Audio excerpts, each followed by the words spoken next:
안녕하세요. 핫딸입니다. 기도하고 말씀 읽겠습니다. 참 좋으신 아버지 하나님 감사합니다. 이 시간 하나님 이 귀한 말씀을 읽을 때 성령께서 조명하여 주셔서 말씀이 깨달아지게 하여 주시고 하나님 이 말씀을 그대로 하나님의 뜻 가운데 살아갈 수 있도록 인도해 주세요. 예수님 이름으로 기도드렸습니다. 아멘. 마태복음 5장입니다. 너희는 복이 있다. 예수께서 자신의 사역으로 인해 큰 무리가 몰려드는 것을 보시고 산에 올라가셨다. 예수께 배우고 그분께 인생을 건 사람들도 함께 올라갔다. 조용한 곳에 이르자 예수께서 자리에 앉으셔서 산행에 함께한 사람들을 가르치셨다. 예수께서 하신 말씀은 이렇다. 벼랑 끝에 서 있는 너희는 복이 있다. 너희가 작아질수록 하나님과 그분의 다스림은 커진다. 가장 소중한 것을 잃었다고 느끼는 너희는 복이 있다. 그때에야 너희는 가장 소중한 분의 품에 안길 수 있다.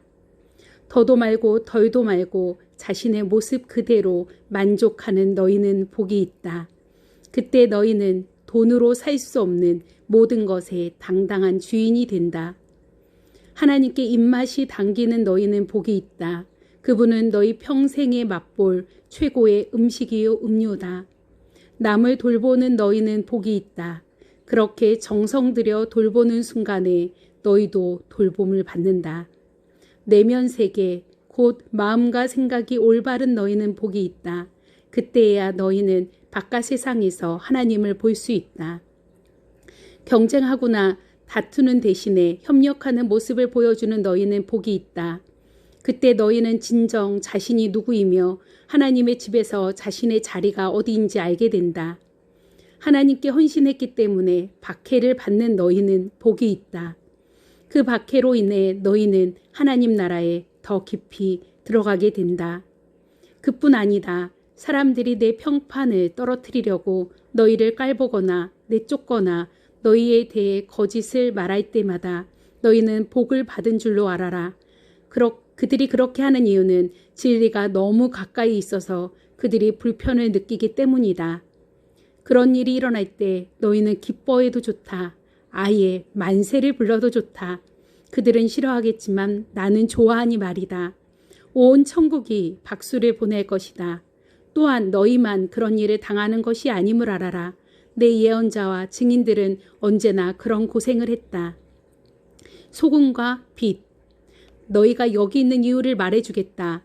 너희는 소금을 쳐서 이 땅에 하나님 맛을 드러내라고 여기 있는 것이다. 너희가 짠맛을 잃으면 사람들이 어떻게 경건의 맛을 알겠느냐. 너희가 쓸모 없어지면 결국 쓰레기통에 버려질 것이다. 이렇게 말할 수도 있다. 너희는 빛이 되어 세상에 하나님의 빛깔을 드러내라고 여기 있는 것이다. 하나님은 감추어 둘 비밀이 아니다. 우리는 이 비밀을 훤히 드러낼 것이다. 산 위에 있는 도시만큼 훤히 드러낼 것이다. 내가 너희에게 등불을 들고 있게 한다면 설마 너희는 내가 너희를 통 속에 숨겨두리라고는 생각하지 않을 것이다. 나는 너희를 단 위에 둘 것이다. 내가 너희를 언덕 위에 등불 놓는 단 위에 두었으니 빛을 비추어라. 너희에게 오는 손님을 기쁘게 맞아들여라. 후하게 베풀며 살아라. 너희가 다른 사람들에게 마음을 열면 그들도 너희에게 자극을 받아 하나님께 하늘에 계신 자비로우신 아버지께 마음을 열게 될 것이다. 아멘. 하나님 율법의 완성. 내가 하나님의 율법이든 예언자든 성경을 폐지하러 왔다고 생각하지 마라. 내가 온 것은 폐지하려는 것이 아니라 오히려 완성하려는 것이다. 나는 그 모든 것을 거대한 하나의 파노라마 속에 아우를 것이다. 하나님의 율법은 하늘의 별과 너희가 발을 딛고 있는 땅보다 더 현실적이며 영속적이다. 별들이 다 불타버리고 땅이 닳아 없어진 뒤에도 하나님의 율법은 살아서 역사할 것이다. 하나님의 율법에서 가장 작은 항목이라도 하찮게 여긴다면 너희 스스로를 하찮게 여기는 꼴밖에 되지 않는다. 그러나 그 율법을 진지하게 대하고 다른 사람들에게 그 길을 보여주면 너희는 천국에서 영광을 얻을 것이다. 옳게 사는 문제에서 너희가 바리새인들보다 훨씬 낫지 않으면 천국에 들어갈 생각은 아예 하지 말아야 한다. 말이 사람을 죽인다. 너희는 옛 사람에게 주어진 살인하지 말라는 계명을 잘 알고 있다. 내가 너희에게 말한다. 누구든지 형제나 자매에게 화만 내도 살인을 범한 것이다. 무심코 형제를 바보라고 부르면 너희는 법정으로 끌려갈 수 있다. 생각 없이 자매에게 멍청이라고 소리치면 지옥불이 너희 코앞에 있다. 가장 단순한 진실은 말이 사람을 죽인다는 것이다. 이런 문제에서 나는 너희가 이렇게 행동하기를 바란다. 내가 예배당에 들어가서 헌금을 드리려는데 갑자기 어떤 친구가 너에게 원한을 품고 있는 것이 생각나거든. 헌금을 내려놓고 즉시 나가 그 친구에게 가서 화해하여라. 반드시 그렇게 하고 난 뒤에 돌아와 하나님과의 일을 마무리하여라. 또는 내가 길거리에 있는데 옛 원수가 다가와 말을 건다고 하자. 한시도 지체하지 말고 내가 먼저 나서서 그 사람과 화해하여라. 그의 이력을 보건대 그 사람이 선수를 치게 되면 너도 결국 법정에 서게 될 것이고 어쩌면 감옥에 갈지도 모른다. 그렇게 되면 너는 엄청난 벌금을 물지 않고는 거기서 나오지 못할 것이다. 간음과 이혼. 너희는 남의 배우자와 동침하지 말라는 계명도 아주 잘 알고 있다. 그러나 단순히 동침하지 않는다고 해서 너희의 덕을 지켰다고 생각하지 마라. 너희 마음은 너희 몸보다 훨씬 빨리 정욕으로 더럽혀질 수 있다. 아무도 모를 것 같은 곁눈질도 너희를 더럽힌다. 이 일이 실제로 쉬울 것이라고 생각하지 마라. 내가 도덕적으로 순결한 삶을 살고 싶다면 너는 이렇게 해야 한다. 내 오른쪽 눈이 널 음흉하게 곁눈질하는 것을 알아차리는 순간에 너는 그 눈을 멀게 해야 한다. 한눈으로 살 것인지 아니면 도덕적 쓰레기 더미에 내던져질 것인지 너는 정해야 한다. 또 남을 해치려고 내 오른손을 드는 순간에 너는 그 손을 잘라버려야 한다. 내 존재 전체가 영원히 쓰레기 더미에 버려지느니 차라리 피 묻은 몸뚱이로 사는 것이 낫다. 성경에 누구든지 아내와 이혼하는 자는 아내에게 이혼 서류와 법적 권리를 주고 합법적으로 하라고 한 말이 기억하느냐. 너희 중에는 이 규정을 자신의 이기심과 변덕스러운 마음을 포장하는 구실로 이용하거나 합법적이라는 이유만으로 옳은 척하는 사람이 너무 많다. 제발 가식은 그만두어라. 아내와 이혼하면 너희는 아내를 간음하게 만든 책임이 있다. 아내가 물란한 성생활로 이미 그렇게 되지 않은 이상 말이다. 또 그렇게 이혼한 여인과 결혼하면 너희도 자동으로 간음하는 자가 된다. 법을 구실 삼아 도덕적 타락을 미화할 수 없다. 마음에 없는 말을 하지 말라. 그리고 마음에 없는 말은 아예 하지 마라. 이 권고는 우리 전통에 깊숙이 박혀 있다. 기도해 주겠다고 말하거나 기도하지 않거나 마음에도 없으면서 하나님이 함께 하시기를 빈다고 하며 경건한 말로 연막을 치면 상황이 더 악화될 뿐이다. 종교적 장식을 멋지게 단다고 해서 너희 말이 진실해지는 것은 아니다. 너희 말을 거룩하게 할수록 그 말의 진실성은 떨어진다. 그러면 그렇다, 아니면 아니다라고만 하여라. 자기 뜻을 관철하려고 말을 조작하다가는 잘못된 길로 빠진다. 원수를 사랑하여라. 다시 생각해 봐야 할 옛말이 또 있다. 눈에는 눈, 이에는 이라는 말이다. 그렇게 해서 문제가 해결되겠느냐. 내가 하고 싶은 말이 이것이다. 절대로 되받아치지 마라. 누가 너를 치거든 그 자리에 서서 맞서라. 누가 너를 법정으로 끌고 가서 내 셔츠를 달라고 소송하거든 내 가장 좋은 외투까지 잘 포장해 선물로 주어라. 그리고 누가 너를 억울하게 이용하거든 종의 삶을 연습하는 기회로 삼아라. 똑같이 갚아주는 것은 이제 그만하여라. 너그럽게 살아라. 너희는 옛 율법에 기록된 친구를 사랑하라는 말과 기록에는 없지만 원수를 미워하라는 말을 잘 알고 있다. 나는 거기에 이 의를 제기한다. 나는 너희에게 원수를 사랑하라고 말하겠다. 원수가 어떻게 하든지 너희는 최선의 모습을 보여라. 누가 너희를 힘들게 하거든 그 사람을 위해 기도하여라. 그러면 너희는 너희의 참된 자아, 하나님이 만드신 자아를 찾게 될 것이다. 하나님도 그렇게 하신다. 그분은 착한 사람이든 악한 사람이든 친절한 사람이든 비열한 사람이든 상관없이 모두에게 가장 좋은 것, 해의 온기와 비의 양분을 주신다. 너희가 사랑할 만한 사람만 사랑하면 사랑하는 것이 고작이라면 상금을 바랄 수 있겠느냐? 그것은 누구나 하는 일이다. 너희가 만일 너희에게 인사하는 사람에게만 겨우 인사한다면 상급을 바랄 수 있겠느냐? 그것은 죄인도 흔히 하는 일이다. 한마디로 내 말은 성숙한 사람이 되라는 것이다. 너희는 천국 백성이니 그렇게 천국 백성답게 살아라. 하나님이 주신 너희 신분에 합당하게 살아라. 하나님께서 너희에게 하시는 것처럼 너희도 다른 사람들을 대할 때 너그럽고 인자하게 살아라. 마태복음 6장. 소리내지 말고 은밀히 도와주어라. 너희가 선한 일을 하려고 할 때 그것이 연극이 되지 않도록 특히 조심하여라. 그것이 멋진 연극이 될 수 있는지는 몰라도 너희를 지으신 하나님은 박수를 보내지 않으실 것이다. 남을 위해 무슨 일을 할 때에는 너희 자신이 주목받지 않도록 하여라.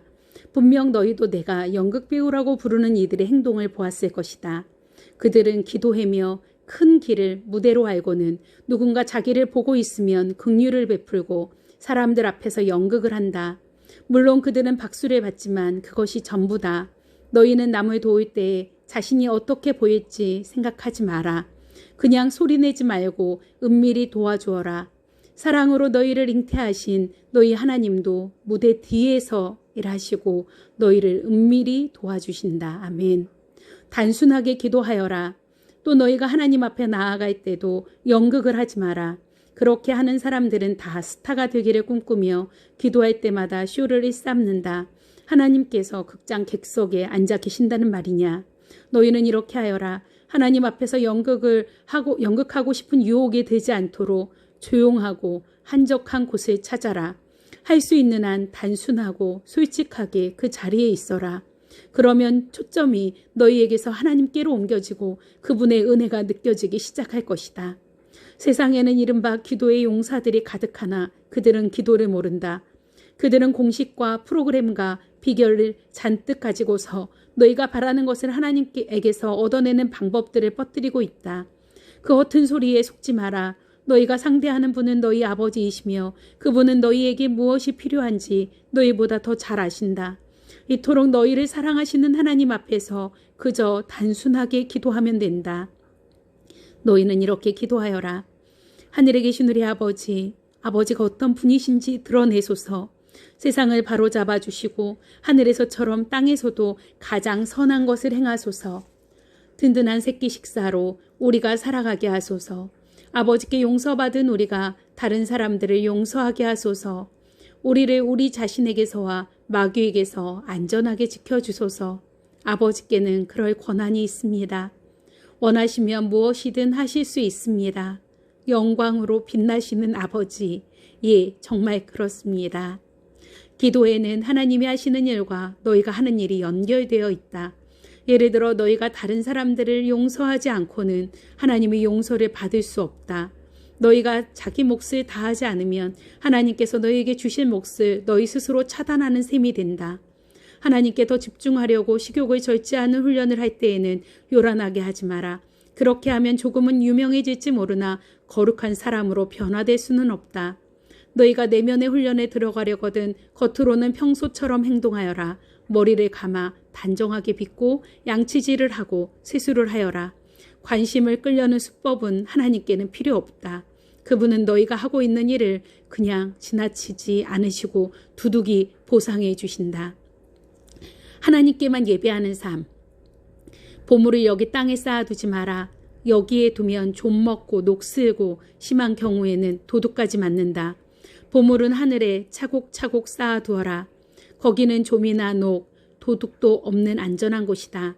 너희는 너희 보물이 있는 곳에 가장 있고 싶어 할 텐데 결국 그렇게 될 것이다. 그것이 당연하지 않겠느냐. 너희 눈은 너희 몸의 창문이다. 내가 경의와 믿음으로 눈을 크게 뜨면 내 몸은 빛으로 가득해진다. 내가 불신과 탐욕으로 곁눈질하고 살면 내 몸은 음습한 지하실이 된다. 내 창에 블라인드를 치면 내 삶은 얼마나 어두워지겠느냐. 너희는 한꺼번에 두 신을 예배할 수 없다. 결국 한 신은 사랑하고 다른 신은 미워하게 될 것이다. 한쪽을 사모하면 다른 쪽은 업신여기게 마련이다. 너희는 하나님과 돈을 둘 다 예배할 수 없다. 너희가 하나님께만 예배하는 삶을 살기로 결심하면 식사 때 식탁에 무엇이 오르고 옷장에 있는 옷들이 유행에 맞는지 따위로 안달하며 설치지 않게 된다. 너희 삶은 뱃속에 있는 음식이 전부가 아니며 너희의 겉모습도 몸에 걸치는 옷이 전부가 아니다. 새들을 보아라. 얽매일 것 없이 자유롭고 업무에 속박되지 않으며 하나님이 돌보시니 염려가 없다. 그분께 너희는 새들보다 훨씬 더 중요하다. 아멘. 거울 앞에서 설친다고 해서 키가 단 1cm라도 커진 사람이 있더냐. 유행에 따르느라 버린 돈과 시간이 그토록 많지만 그렇다고 크게 달라지는 것 같더냐. 옷을 볼 것이 아니라 들판에 나가 들꽃을 보아라. 들꽃은 절대로 치장하거나 옷을 사들이는 법이 없지만 너희는 여태 그런 색깔이나 디자인을 본 적이 있느냐. 이 나라의 남녀 베스트 드레서 10명이라도 그 옆에 서면 초라해 보인다. 아무도 보아주지 않는 들꽃의 겉모습에도 그토록 정성을 들이시는데 하물며 하나님께서 너희를 돌보시고 자랑스러워하시며 너희를 위해 최선을 다하시지 않겠느냐. 나는 지금 너희로 여유를 갖게 하려는 것이며 손에 넣는데 온통 정신을 빼앗기지 않게 해서 베푸시는 하나님께 반응하도록 하려는 것이다. 하나님과 그분의 일하시는 방식을 모르는 사람은 그런 일로 안달하지만 너희는 하나님을 알고 그분의 일하시는 방식도 안다. 너희는 하나님이 실체가 되시고 하나님이 주도하시며 하나님이 공급하시는 삶에 흠뻑 젖어 살아라. 아멘. 뭔가 놓칠까 봐 걱정하지 마라. 너희 매일의 삶에 필요한 것은 모두 채워주실 것이다. 하나님께서 바로 지금 하고 계신 일에 온전히 집중하여라. 내일 있을지 없을지도 모르는 일로 동요하지 마라. 어떠한 어려운 일이 닥쳐도 막상 그때가 되면 하나님께서 감당할 힘을 주실 것이다. 7장 간단한 행동 지침. 사람들의 흠을 들추어내거나 실패를 꼬집거나 잘못을 비난하지 마라. 너희도 똑같은 대우를 받고 싶지 않으면 않거든 말이다. 비판하는 마음은 부메랑이 되어 너희에게 되돌아올 것이다.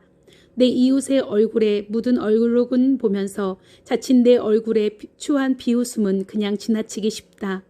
내 얼굴이 멸시로 일그러져 있는데 어떻게 뻔뻔스럽게 내가 내 얼굴을 씻어주겠다고 말하겠느냐.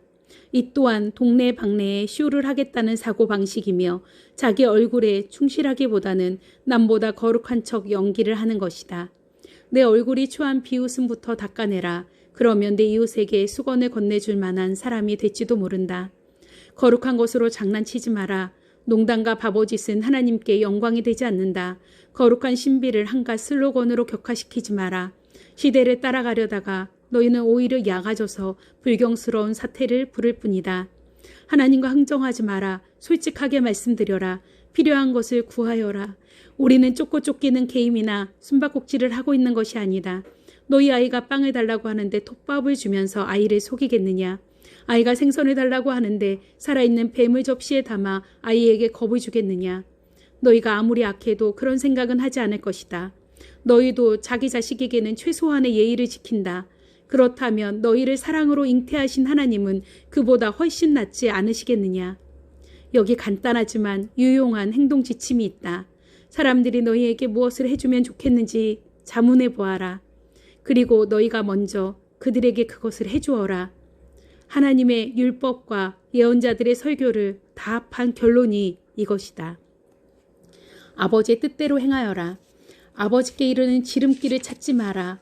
세상에는 여가시건을 활용하는 것만으로도 성공하는 인생에 이를 수 있다고 말하는 쉽고도 확실한 공식들이 넘쳐난다. 대다수 사람들이 그런 말에 속겠지만 너희는 속지 마라. 생명 곧 하나님께 이르는 길은 정신을 바짝 차려야 갈 수 있는 힘든 길이다. 억지로 진실한 표정을 지으며 해프게 웃어대는 거짓 설교자들을 조심하여라.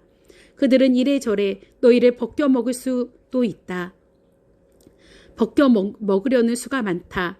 카리스마에 감동할 것이 아니라 성품을 보아라. 중요한 것은 설교자들의 말이 아니라 그들의 됨됨이다. 참된 지도자는 절대로 너희 감정이나 지갑을 착취하지 않는다. 썩은 사과가 열린 병든 나무는 찍혀서 불살라질 것이다. 암호를 정확히 한다고 해서 예컨대 주님, 주님 한다고 해서 너희가 나 있는 곳 어디든지 올 수 있는 것은 아니다. 정말 필요한 것은 진지한 순종이다. 내 아버지의 뜻대로 행하는 것이다. 벌써부터 내 눈에 훤히 보인다. 최후 심판날에 많은 사람들이 거들먹거리며 내게 와서 이렇게 말할 것이다. 주님, 우리는 메시지를 전했고 귀신을 혼내줬으며 하나님이 후원해 주신 우리 사업은 모든 사람들의 입에 오르내렸습니다. 그때 내가 뭐라고 말할지 아느냐? 이미 때는 늦었다. 너희가 한 일이라고는 나를 이용해 유력자가 된 것뿐이다. 너희에게는 나를 감동시키는 구석이 하나도 없다.